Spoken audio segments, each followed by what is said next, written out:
Hi y'all, it's Kara from the Transformation Mom for ABCDE, and I'm back. Today is Trashy Thursday, and I had decided we were going to make a junk journal of nothing but trash. And so what I thought was fun is that one of my subscribers had made a comment that Dear Julie was doing a Just Junk Journal challenge. And so I figured, hey, what the heck, let's try it. Let's see how this is going to work out. So let me just get my scissors real quick, and we're going to talk while we cut. So her requirement is that you can use a sewing machine, you can use 2 types of thread, you can use a cutter, a pair of scissors, a punch, a stapler and staples, any glue, 4 paper clips, an owl, and binding string for your binding kit. And then you can use those 4 clips later if you would like. You can use 6 elements. So if you want to do, like yesterday I had showed you, or maybe it was Tuesday, I had showed you the elastic closure, or the elastic that you could put the signatures in, and you want to use eyelets, those would be 2 elements. Paper clips, bulb pins, anything the like of that is another. So you can use 6 elements, and you're not allowed any scrapbook paper. You can use the covers of scrapbook paper that you would normally throw away, but you can't use any scrapbook paper. And you can use book pages, but the ones that you're going to throw away, like you're trying to get rid of stuff from your stash. And you get 1 stamp and 1 pad. The contest runs through Jan 30th, so I'm hoping that on this channel I'll be able to do this. So I was looking through our stash and I found this dress, and we actually have 2 of them, and I cut one up to try to mock up to see what I wanted to do. So we had a pink one and a blue one, and we have twins, and so Brianna for some reason always wore the pink one, Claire always wore the blue one, like that was just what it was. So I decided, because this holds so much nostalgia for me, that I am going to cut up this blue dress. And it was kind of scary, let me just tell you, because I was like, oh, so many memories. So what I'm going to do is I'm just going to start, and I decided for my scissors for this, I'm going to use my fabric scissors just because of what I really wanted to do. Those are going to be the best scissors for this. And so what I want to do is just try to cut off, I don't know, I'm not a sewer, so I don't know what this is called at the top, but this ruffly part of the top I just want to cut off.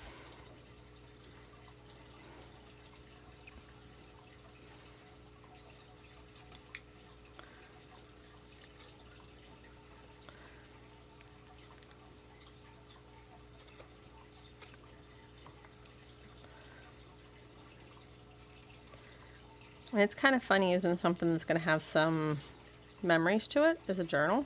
I never thought of that before, so it's kind of fun to do that. So the second thing that I'm going to do is I want to use this ruffle for something else, but I don't think I necessarily want it there. Like, I don't think I want it on the bottom of my pages, but I keep debating on that. So what I'm going to do is I'm just going to set this aside for a second, and we're going to think on that. So here's what I want to show you. So our final page size is going to be 8.5 by 11, because you know, most things that you get in the mail or my kids bring home from school that I could envision myself using for this are 8.5 by 11. So the max size of my pages I want is 8.5 by 11. So then what I do is I add a 1/4 inch to each edge. And what that does is that allows the cover to be bigger than your pages. So I add a 1/4 inch to each edge. So 8.5 plus a 1/4 and a 1/4, 11 plus a 1/4 and a 1/4. So our cover size needs to be 9 and by 11.5 right off the bat. Okay. So I want a spine size of 1 inch, because what I decided was that I want 2 signatures with 6 to 8 pages. It's all going to depend how much I embellish. So 2 signatures, 6 to 8 pages.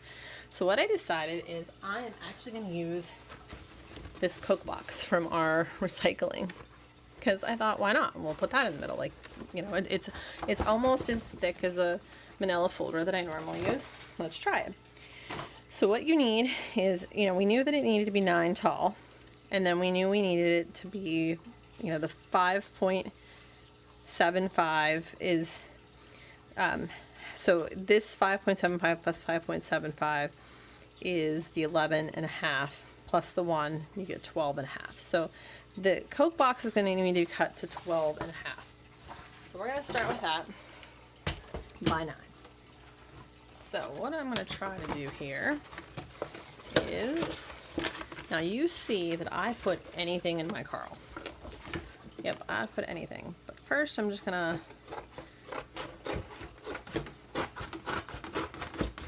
to cut this down just to make it a little bit easier to use.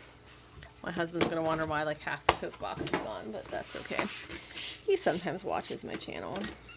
He knows that I like to try new things. So one of the things that you need to be careful with here is that you're going to have to make a straight edge, and then you're going to have to use that edge. So I'm going to have to cut off this little thing to do it.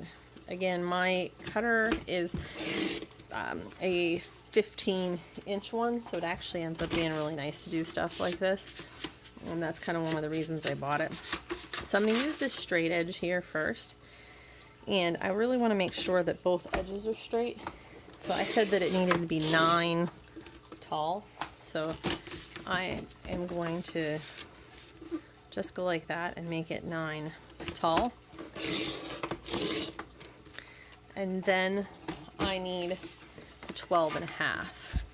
So one of the things is that, you know, there's the 12, but what's nice about this cutter is, if you can see, there is the extra 1/2 inch. So that's another reason I really like this. So what I usually just try to do is make sure that there's no kind of imperfections that are going to show through anything.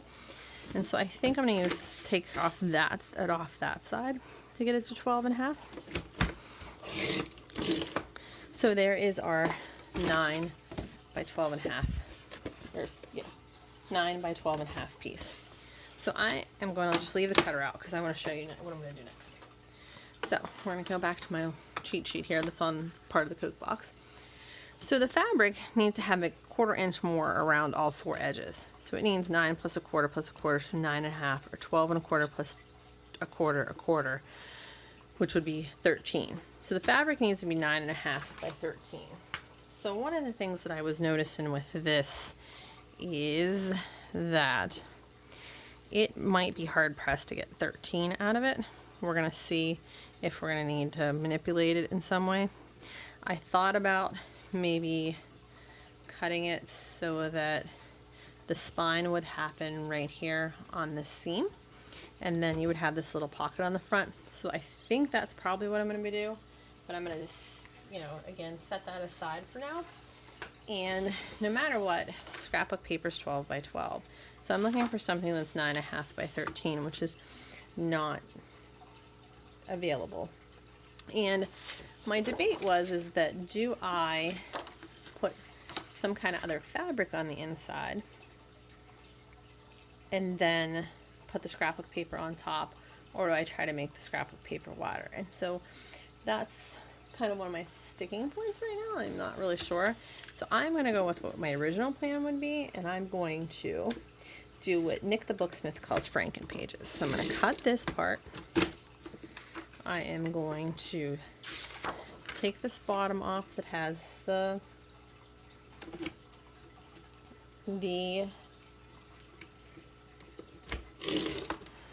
label, and I'll use those for something else eventually. So now I have that little part. See how pretty it looks. And then I am going to come back up here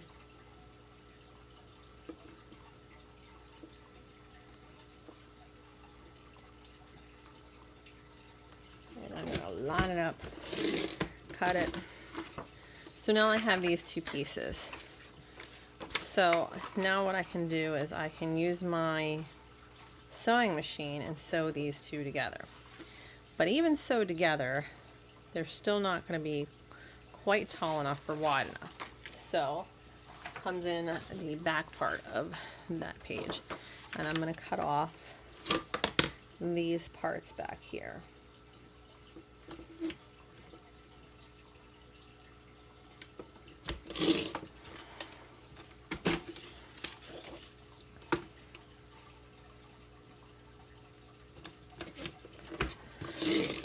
So now I'm just going to move my cutter out of the way so that we can do some measuring on my pad here.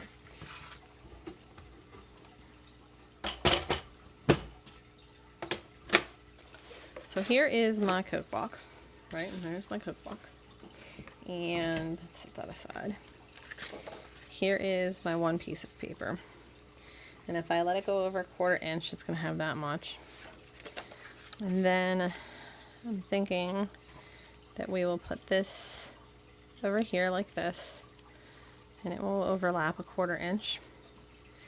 And then I'm thinking that we'll put this one kind of here in the middle to make it, and then this one should go down here when it's still a little bit short. So we're gonna have to add, maybe if I add just this strip, I can even add like a strip of white here in the middle. Let me grab a,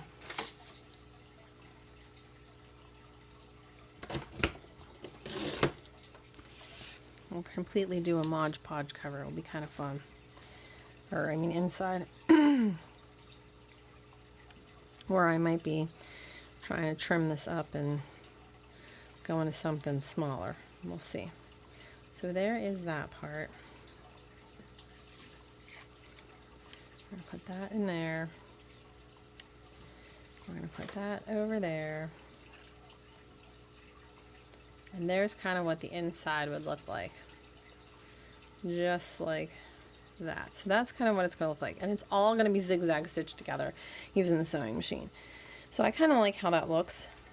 So that's kind of my plan for the inside. So now I want to just go back to the outside.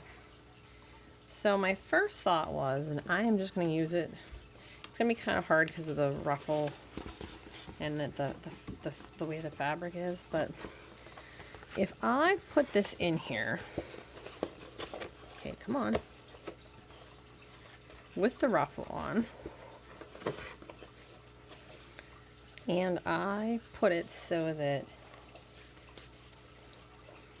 that seam is roughly in the middle. And I did the wrong side. We'll flip it over so that you can see what this little pocket would be on the front. It would have this little ruffle on the bottom, and it would have like that much fabric on the sides. So I'm kind of thinking that might be really cute. The alternative would be, and I'm going to use the pink side, as I already cut it up, is that I would just put the flat pink fabric on there like that, and then just cut her down, and add something. I thought maybe using part of the ruffle part and put in a pocket on it. So I think because this is my first one, I'm just going to try to keep it simple, is that I am just going to, let me see if there's enough around here. Let me see if I flip this over. That side I cut a little bit short, but there is perfect amount of fabric. So I am just going to keep it flat. I'm going to do no extra stitching on it, and I am just going to go with the flat. That way we can use the pockets for something else. So to do that, we are going to, and this is where I gotta make sure I'm being really careful. I'm going to turn it inside out, and I want the side that doesn't have the pockets. Doesn't have the pockets, so it's this side. And I am just going to cut right along this seam.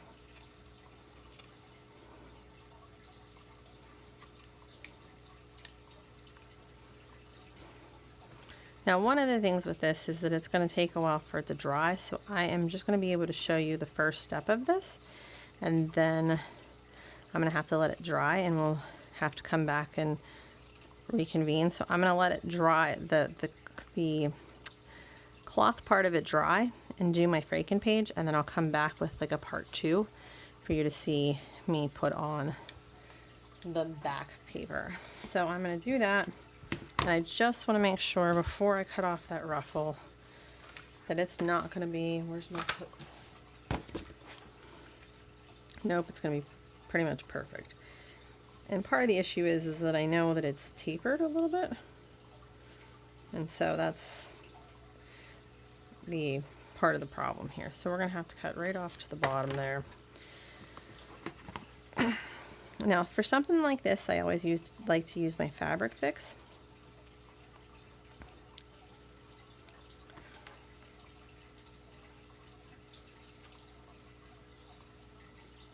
Because it, you know, I really wanted to stick well. And I was given whatever, you know, adhesive I wanted. Just need to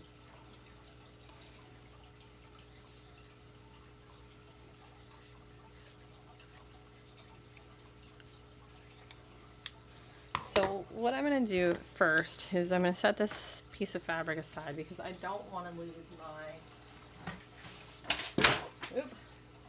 my center pieces. So what we had said was that we had, remember, there was going to be 5.75, 1, and then 5.75. So let's score it here at 5.75.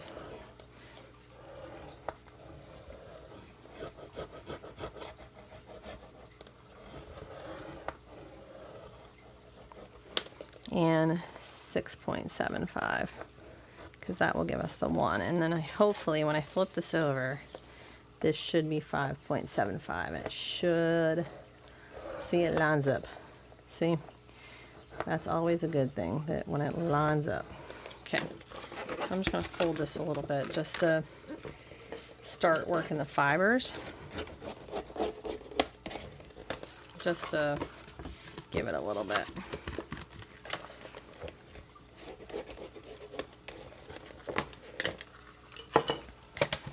So there is that part.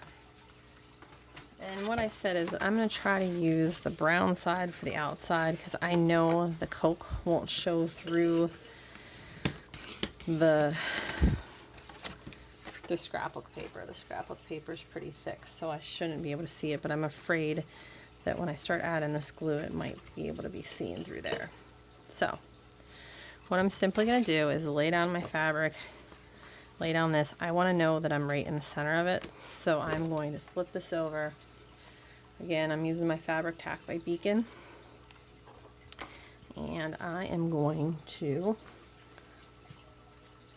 now, key to fabric tack, don't use too much. So I'm going to just put it right down my spine. I like to rub mine in because I like to not have any chances of having a bump. I'm going to center this right in the center of my fabric so that I know I have enough around all edges. I'm going to push that down. What's nice is the fabric's a little bit stretchy, so we can kind of stretch her out a little bit and make it really fit our thing. Now, I'm going to let that sit for a few seconds because I really don't want to have that move too much. So now what I can do is, while that's drying, is go like that. Still in frame? Yeah, I'm still in frame. Okay.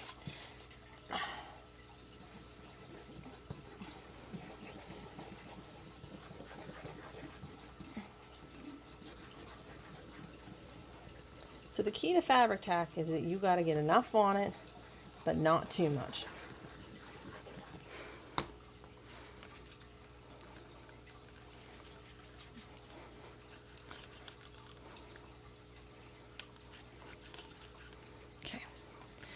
We're going to lay back out the fabric, make sure that I got that one side that's kind of iffy on it, and then we're going to,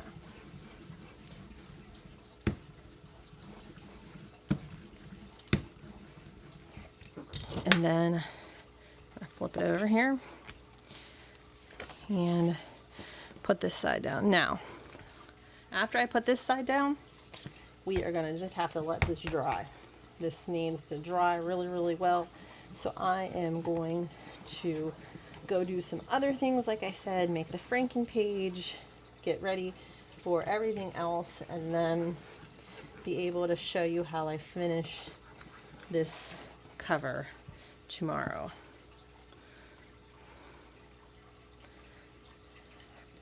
And you can see I have glue everywhere.